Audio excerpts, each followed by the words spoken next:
Welcome to the Women Inspire Aspire podcast. In this episode, we are talking to Rashmi Kulranjan about hydrology, the science of water. Hi Rashmi, thank you for accepting my invite to appear in the podcast. How are you doing today? Hi Venkat, thank you so much for having me here. I'm doing very well. How are you? I am good. Thank you so much, and it's a pleasure to have you in the podcast. Let's get started. Can you tell a bit about yourself, your background, where do you live, what do you do, etc.? Sure, Venkat. So my name is Rashmi Kulranjan. I am from Bangalore. I have lived in the city for about 15 years. Currently, I'm working as a hydrologist in this organization called Well Labs. I'm also currently pursuing a PhD where I'm studying both hydrological and water quality dynamics of what we call a cascading lake system in the city of Bangalore. And my interests largely are on looking at different anthropogenic effects on various water systems, what kind of issues arise from it, mapping solutions to fix it, basically things around researching water. And I've worked in this field for about 6 years now, largely been on water systems in and around peninsular India. Okay, wonderful. Can we talk a bit about your growing up, the value systems that you had in your childhood, and how they impacted the personality that you have right now and the work that you do? I grew up in a family which comes from an armed forces background. So that means we had to move around a lot as a kid. So one of the things we developed over the years of moving around and meeting new people was the idea of exploring a lot, asking questions, also being open to a lot of new experiences because every few years we would be in a new place, meeting a lot of new people. So I think over the years of doing that, that sort of helped me in some way, I feel, to become a researcher because involves a lot of exploring new things, new ideas, meeting a lot of new people, even people from very, very different backgrounds. You have to learn how to work with them. So I think all of the growing up with a background of a lot of moving around sort of helped me develop those skills now, which I find very useful in my work at the moment. Fantastic, fantastic. So, as an hydrologist, what exactly is your work? What do you do? So, as a hydrologist, what I specifically do is work on water systems. And my work specifically is on looking at water systems in urban and peri-urban spaces, whether it be the cities like Bangalore or towns like Chintamani, which is of Bangalore.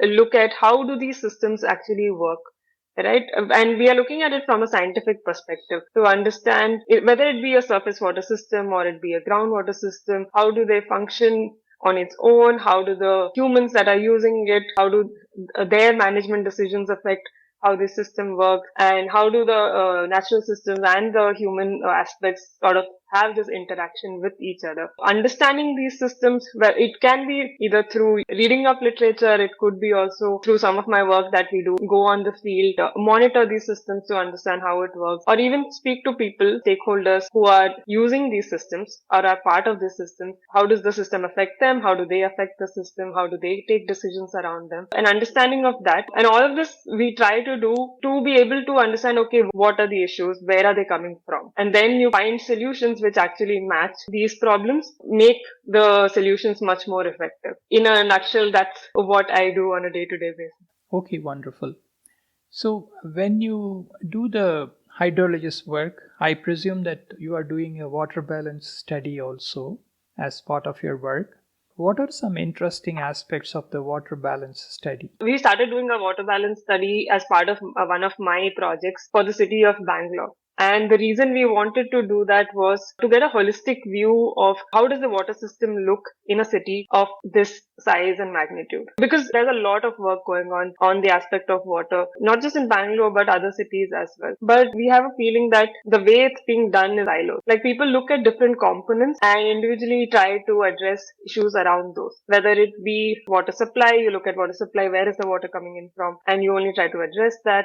Or you're trying to look at, okay, lakes are there in a city, they are having certain issues, how do you solve that? But what we were trying to introduce with this idea of doing a water balance at a city level is to look at all these components together. We wanted to quantify each of these components, trying to see where is the water coming into the city from first. Because for a city like Bangalore, it imports a lot of its water from a river called Cauvery, which is outside of Bangalore, about 100 kilometers away from Bangalore, and it is pumped up to a height of about 300 meters. Where does is this water coming from, where is it being used in the city, the different sectors that use it up for, whether it be industrial sector, whether it be the domestic sector, or whether it be commercial sector. And then how does this water get transformed into wastewater by these different sectors? And then how is it either treated or in an untreated form, how is it let out into different systems, whether through our stormwater drains, your underground drains, or directly dumped into the lake. And then eventually, how does it flow out of the city? So we wanted to quantify all of these different components because there are a lot of problems, like all of us know, like we've heard this for years, right? These are all the different problems that a city like Bangalore is facing. You have water scarcity, you have flooding, and similarly, you have a lot of solutions also being spoken about for over the year. But we still continue to hear about, and there's no real solution coming in, right? So by quantifying all of these different components, we can see the magnitude of effect each of them have. And some of the interesting things that came out when we did an exercise like this is, just to give an example of the solutions that we usually speak about. You say, well, there's a water scarcity, let's do a lot of rainwater harvesting, recharge our aquifers, store a lot of water that's coming in. There's also solutions like, why don't you treat the wastewater that's being produced in the city and let out? And we saw when we quantified these different elements, we saw that wastewater came out as a solution which is much more sustainable as compared to all the other solutions. Just because it is available throughout the year. I mean, because everyone's going to be using water through the year. You are going to be producing wastewater through the year. And if it is treated to an optimal level, that becomes a source that's available to the city through the year. And unlike rainwater harvesting systems, which can be used only at certain points in the year, because we try to quantify how long does it rain in the city and how much water can you really collect from that. We try to understand how the city really works, right? So what we were trying to see is a city like Bangalore, which is in peninsular India, we sit on a hard rock aquifer, which means these are massive rocks which has fractures in it. And the water, when it falls onto the ground, obviously recharges like every other place, but the rate of recharge is really slow. That means you will be sending in only very little amount of rain into the ground. The other way would be to store it in your sumps and tanks in the houses, but that also has a certain amount of limit which you can have within an apartment complex or individual house. So there are limits on how much water can be saved through this other system. But wastewater, on the other hand, since it's available through the year, and if all the norms are followed, it would be a much more sustainable solution. And there was also questions on how much that it may be a much more energy intensive solution as compared to other things. We also were, as part of the water balance study, we were also trying to quantify how much energy does go into, or how much amount of money is sourced like Cauvery, or even pumping it out of groundwater, which is a massive amount. Just to give an approximate number, it's about 3 crores a day just to pump in water, and about the same amount to pump out water from the ground, which is a lot of amount. And we are saying it could be comparable. We still haven't done the cost part of it for the wastewater estimates, but we are guessing that it would be around the same amount. We could recognize that, okay, this is a solution that is sustainable. The other thing we could also recognize was that even though we say like a lot of our water comes from Cauvery, but we also recognize that 50% of the city is dependent on groundwater. And that is a source that is declining. So we will be having to look at other solutions. We can't just go on looking at only Cauvery, importing water from Cauvery, or only pumping in water from groundwater. So a lot of these problems and solutions did come out while doing an exercise like this. Okay, and so what is your opinion? What should be the proportion of Cauvery water and what should be the proportion of groundwater that we should be looking at in Bangalore? We're not trying to say that let's change the proportion of groundwater and Cauvery water. This is the amount we are taking in. We can obviously tell people that, okay, let's start reducing the amount of water you use and don't waste water and all of that. But the population is growing. Even if we do try to reduce our consumption, the population would increase to a limit, to a number where the Cauvery supply and groundwater is not going to be enough. So we will have to look at other sources. And you can't keep on importing water from different sources. Once the groundwater is over, you can't get any more from there. People are exploring other rivers that you can bring in water from, which is also expensive, and it will have other impacts also, ecological impacts on that river. Like there are a lot of effects when you have interbasin transfer. So why not use a source that is readily available within the city itself, which is what I said, wastewater, or even doing rainwater harvesting within houses. Those are all systems that are available to you.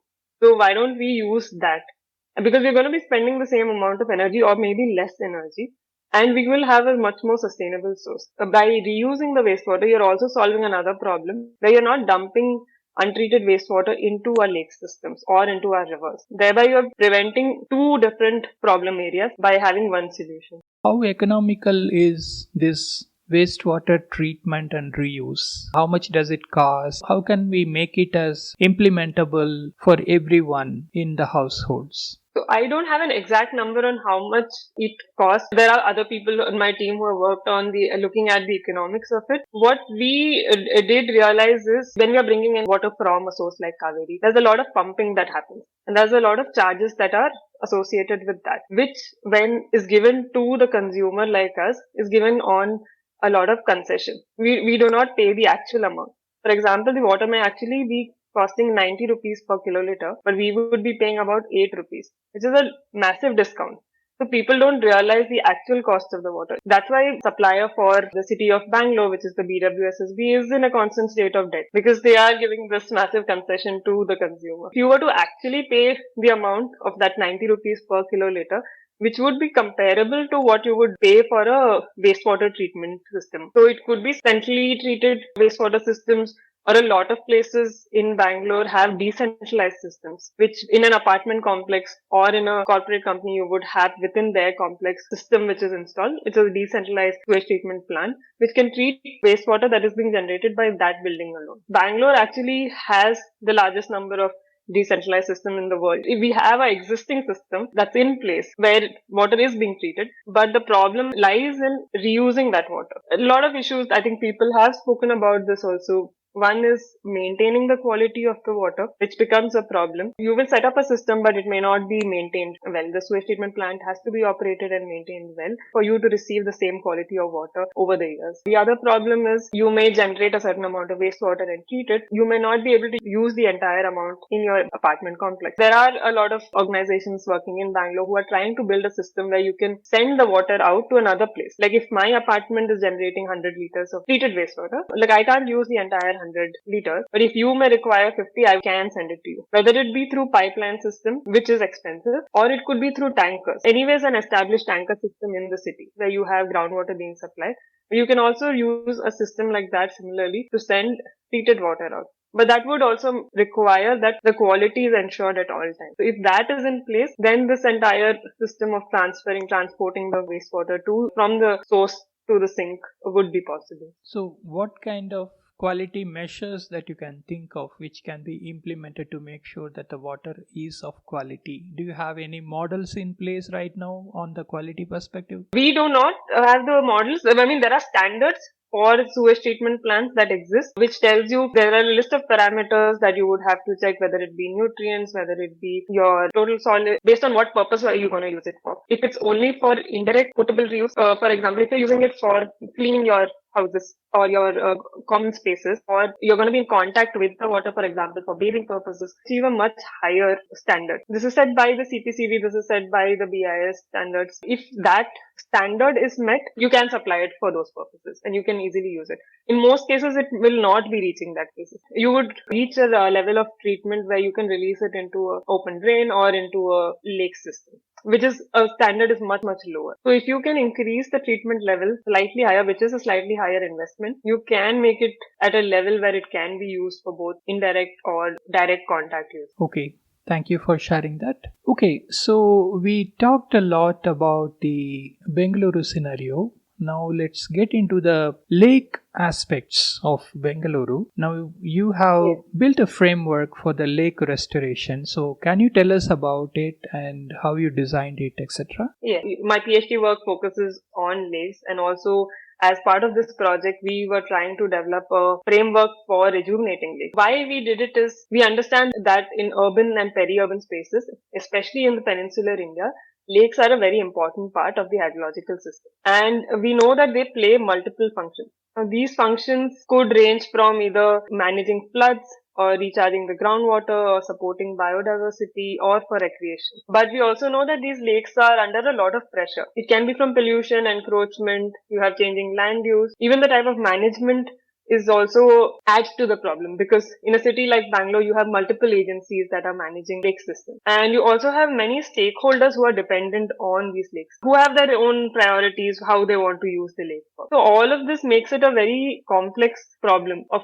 managing these systems. Obviously, a lot of work is being done to preserve these lakes, to improve their condition through rejuvenation activities. It can be from the government by them funding it, or it could be through private agencies, through CSR money. So a lot of resources and money and time goes into these rejuvenation activities, but a lot of times we've noticed that the work may not be really effective. And in a few years, you will see the lake going back to the original state. That is the state that you don't want it to be at. That's why we wanted to collaboratively with other organizations as well, people who are working on ground, other academic institutes, even the government agency, we wanted to collaboratively develop this framework on how to rejuvenate lakes. This framework basically is a step-by-step process where we're trying to simplify this entire rejuvenation process so that it becomes a transparent process, it becomes effective process, and it's sustainable in the long run. And also we wanted it to be resource effective, right? So what we've tried to do through the framework is we try to combine scientific knowledge along with community needs. And why we were trying to do this is we know that all of these lakes in urban systems are not natural lakes. They are man-made or they are heavily modified. So what we call them is human water coupled system. So you cannot remove either of the two. And every management decision you take or any climatic factors that happen, everything impacts how the lake would function. For us to be able to maximize any benefit that we want from the lake or minimize any risk that is existing in the catchment, we really need to understand how these systems work. That means understand how the science part of it comes and how does the community needs also affect. We have tried to work with different organizations for them to come together and try to solve this problem. We have tried to do here, like I can give you an example of the framework where it's being actually implemented. It's in a town called Chintamani, which is about 2 hours from Bangalore. We are trying to pilot this work in a lake called Malapalli. How we started the process is try to understand what are the issues that exist in the town itself. When we did a background study, we realized that the town, like other towns and cities in peninsular India, face a lot of water scarcity issues. And they are heavily dependent on groundwater, which is depleting. So they are also trying to, like Bangalore, import water from outside. Then we were trying to look at what is happening at the lake level. The lake has not been rejuvenated for a very long time. There is siltation that's happening. There is sewage that's coming in to some extent. There's a lot of sediment that come in when it rains, and it's not really being maintained. We also try to see what are the inherent characteristics of the lake itself. We found out that the lake can act as a recharge body. It can hold a certain amount of water and can hold it for a certain amount of time. Right? So these are the inherent characteristics of the lake itself, which is the scientific understanding of how does it function. Then we try to get the community perspective. For this, we were doing an exercise called lake visioning exercise. So we get the community who are dependent on the lake, who are using this lake, along with the government agencies who are trying to manage this lake. And we had multiple workshops where we present our scientific information, like this is what the lake can do based on its inherent characteristics. And then we try to map out, okay, what are the different activities that are going on at the lake currently? It could be fishing, it could be recreation, it could be grazing, or just removing sand or making bricks. We were trying to map out all of these different activities. We were asking the community itself, okay, what is their vision for the lake? What are their goals and what do they want the lake to function as? So the process basically of the lake visioning process tries to bring the science and the community perspective, and then you come to a consensus of, okay, we will rejuvenate the lake and it will be in accordance to this, both of these two perspectives that we have brought in. And we are doing this so that the lake can function in a way that it provides a maximum amount of benefit to the people who are going to be using it. And it should not just end up being a beautification project, which often happens in a lot of lake rejuvenation process, where you set up a lot of different, you put up a lot of trees, you put up a lot of parks and places where it looks very beautiful, but the lake is not really serving any purpose. This project, what we are doing in Chintamani, is in progress, and by understanding, okay, this is what the lake can do and this is what the people want, we have come up with an entire plan with the municipality as well. What are the different things that would be required? So one of the things, desilt the entire lake so that the recharge capacity increases. Then you create channels, clean up the channels, existing channels, so that the water actually from the entire catchment reaches the lake so that it can be stored there and it can act as a storage from recharge unit. Also, the people wanted it to be a recreational site, so there were walkways that were created along the bund. The bund was strengthened and things like that. These are all what we call assets or man-made structures. So these were installed based on whatever inputs we received from the community as well. Basically, this process would ensure that the community also, once the rejuvenation is done, the community still continues to be involved in managing the lake itself. So it might work in Chintamani because there is a local community involved and people care about what they do with the lake. But take the case Yes. of Bengaluru, where there is moving Yes. population, there is no solid local community. People change, environment around the lake changes. So how Yeah. would that work in Bangalore scenario? So one of the things that we wanted to do framework like this was, like I was mentioning, we wanted it to ensure that there is transparency in the entire thing, right? And because lakes are part of everyday life, for a Bangalorean, lakes are part of their everyday life. You would go there even if you're not using it. For example, in a town like Chintamani, you may be using it for fishing or livelihood. And in a city like Bangalore, it may not be that much. Like most of the people may be using it only for recreational purposes, just visiting the lake and things like that. But then cities like Bangalore also have a lot of active civil society who want to protect these spaces because these are open spaces that are available to them. Not a lot of open spaces are there in Bangalore, and lakes do serve that purpose. And even if it's not recreational purpose, when we are doing this process of understanding what are the risks that exist, people also can recognize. We have this whole checklist process where you can look at what are the issues that exist in your area. Does your area flood regularly? In a lot of places in Bangalore, it does flood. Does your area have groundwater scarcity, which is also a very common problem in Bangalore? Do you have enough recreational spaces in your thing? Do you have enough biodiversity in your catchment? Once you start giving out a list of all of these issues, people will be able to recognize, okay, these are issues that I face on a day-to-day basis. Then we're trying to see, okay, how can the lake itself address this issue?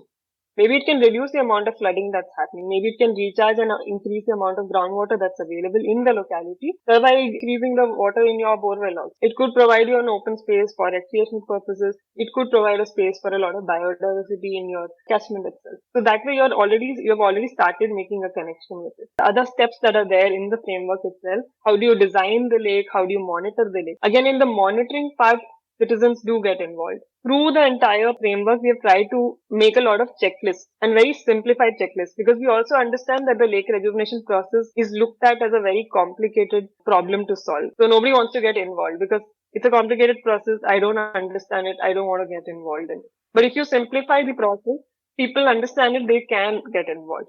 So just to give an example, for our monitoring process, we have a checklist where you have two levels, a basic level monitoring and an advanced level monitoring. In the basic level monitoring, you would have very simple visual observations. You're going to the lake, you just observe what's happening around you. Does the lake have green algae growing? Do you see sudden increase in the water level? Do you see fish kill? Do you see bird kill? Observations like that. That is observing the lake water body itself. You could even observe the assets or the man-made structures, right? Is the inlet and outlet blocked? Or is the weir broken? Is the channel not in the correct location? Just making observations like that. And we have given interpretations for all of them. If this is what you observe, this could be the interpretation. So you immediately understand, okay, this is the problem that exists and I can flag it off to the official. So your process is also transparent. It's not just leaving it on the government. Okay, the government has to come in and solve it. Only then my lake will function. If I go and I observe a problem, I can also flag it up because I understand what is happening with the lake. If I don't understand, I will not be able to flag it up. So by making the entire process very, very simplified, you're making it and transparent, you're making it accessible to more people. So even if it's a moving population, they're also going to be safe, like facing the same issues. They can also be involved in this entire process. Anybody can. That's the whole motive of us developing this framework, that anybody should be able to understand any aspect of the rejuvenation process and flag off what are the issues that are existing. It should not be dependent only on one organization. When you remove the transparency part of it, then nobody else wants to get involved in it. Right. Thank you for sharing that. We have talked a lot about your work. Thank you for sharing all the views and inputs. Now let's talk about you and what are your hobbies and interests and what do you do apart from work? So, in terms of hobbies, I think when I'm not working, you will find me in my garden. I absolutely love gardening. I think that since I was a kid, that is something I have really enjoyed doing. For the longest time, I was experimenting a lot with growing vegetables in my garden or growing spices. My favorite being turmeric. I think all my friends know about that. And lately, I've started experimenting even with a lot of flowers because I had a friend who was doing PhD thesis on looking at how the urban ecology works just by having and how is it dependent on these gardens that exist in either flats or independent houses within the city. So I got very intrigued by that, and she was explaining to me how the type of fruit trees or the type of flowers you have within your houses can change that urban biodiversity. So that is something now what I am trying to explore. Other than that, I also like traveling. I have been lucky to have a bunch of friends who have similar interests. Not a lot of very far off places we visit, but then close by, a lot of impromptu plans that come up and we just go visit places and come back. Great. So when you mentioned about gardening, so you said that you are growing turmeric and you are doing a lot of experiments. Do you have space for that in your place, or have you allocated some space for that? How does it work? Because most of us don't, we live in the flats and we don't have space for all that. So we do have a little bit of space in our house. It's because it's my ancestral house and we do have places. But I've also been working with in my friends' garden who are trying to establish and they stay in apartments and stuff. We have been experimenting, like a lot of my friends who have probably a small balcony, and I think we have tried to figure out how to do it there. You can get grow bags, you can get small pots, you can even use old dabbas that you get when you order in food. We have experimented with all of that, and I think it's worked really well. And you, even in a very very small place, I think it's possible to grow that. If just if you are interested in it, there's a lot of people hesitate to try out. Once a plant dies, you like, okay, I don't have knack for this, I don't want to do it. But I think when you keep doing it, in the process, you're going to lose a lot of plants. That's true. But then there's a sense of happiness when you get to see a plant bloom, even if it's like almost going to die, and then you keep you don't leave hope and you keep watering it and it comes back to life.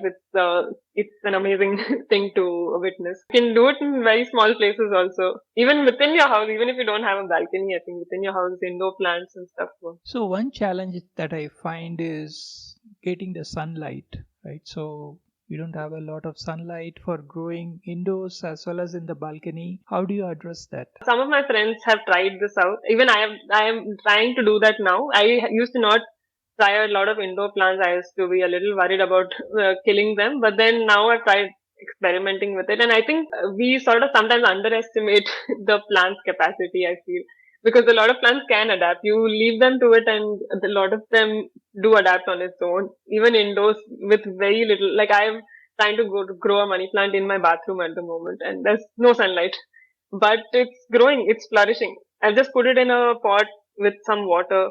Nothing really, like no nutrients, nothing, but it's doing really well. But on the other hand, I've kept plants out in the garden with a lot of fertilizer, manure, everything, and you would see the plant conk off. Both sides exist, but I think it does work. I've also seen people who probably treat their plants like babies, and they would give them a little bit of an outside time where they take the plant out, put it in the sun for some time. So you also get some time to spend outside, and then you bring it back. I've seen things like that also. I haven't done it myself, but I've seen people try it out and it works. Pretty interesting. Okay, so now let's talk about the societal issues that you care about and what do you do about them. Something I haven't shared very widely, but I feel I deeply care about this is supporting underprivileged children, especially when it comes to education. So far, I've only been able to contribute in terms of financial support wherever it's possible, but it is something like I really care about, and I want to more actively be involved in. Maybe perhaps through teaching or maybe mentoring in the future. It's still work in progress. I'm still trying to figure out how can I be more involved in this. This is something I really feel is a very important aspect because I think education can push somebody to do really amazing stuff. And I know like all of us, when we started getting education may not have appreciated it as much, but I feel it does change a person's life a lot. And I don't think any child should miss out on that opportunity just because of the background they come from. It could be their financial constraints or their gender, caste, class. Like there are different reasons because of which kids may not get that opportunity. But I think there are a lot of people out there also doing a lot of great work. trying to make this possible. And I really feel that that's something which is really, really needed, because just by giving basic level of education to a child, you are sort of leveling the playing field, and every child will sort of get a fair chance at life, right? So, and something as basic as that should be easily available to everybody. So yeah, that is something I really trying to work towards. Great. So I think with the knowledge that you have on the water and things like that, you would be able to educate children on these things, and they would be very eager to learn from you all these aspects. So we are coming towards the end of the podcast. Do you have any questions for me or about the podcast? Actually, yeah, I have one question. I listen to a lot of the other podcasts that, I mean, your podcast that, and the interviews that you have been taking, and with a lot of amazing people, of course, from very, very different backgrounds. So just wanted to know from you, because you have been on so many interviews, like, was there anything that was like really insightful that came out of it, or something that really stood out for you? Well, every person is like a wealth of resource, wealth of learning for me. So when I'm talking Yes. to you, I learn a lot about water, how it works in the lakes and things like that. Likewise, when I talk to somebody about microbiology, I get to learn about the cells, how the human body works, how the breath works. To somebody on the education field, I get to learn the techniques and methodologies and curriculum methods about the education. So each person I speak to bring different sets of information, knowledge, and values that I learn from, which is great. And I really appreciate this process. Thank you so much for spending time with me in the podcast. I wish you all the best in your work and whatever you aspire to do in life. Please take care and bye for now. Thank you so much, Venkat. It was a pleasure for me to be on the podcast. Thank you. Bye bye. Bye. That was a great podcast with Rashmi Kulranjan. Please subscribe to this channel and follow it for more awesome podcasts. Opinions expressed by the guests in this podcast are their own. The host or the sponsors of the podcast do not condone the opinions expressed by the guests or the actions arising out of those opinions. Any decisions or actions that the listeners might take as a result of listening to this podcast must be based on their own judgment and will be at their own risk. The podcast host or their sponsors will not be held responsible for the consequences of any actions and or decisions taken as a result of any content in this podcast.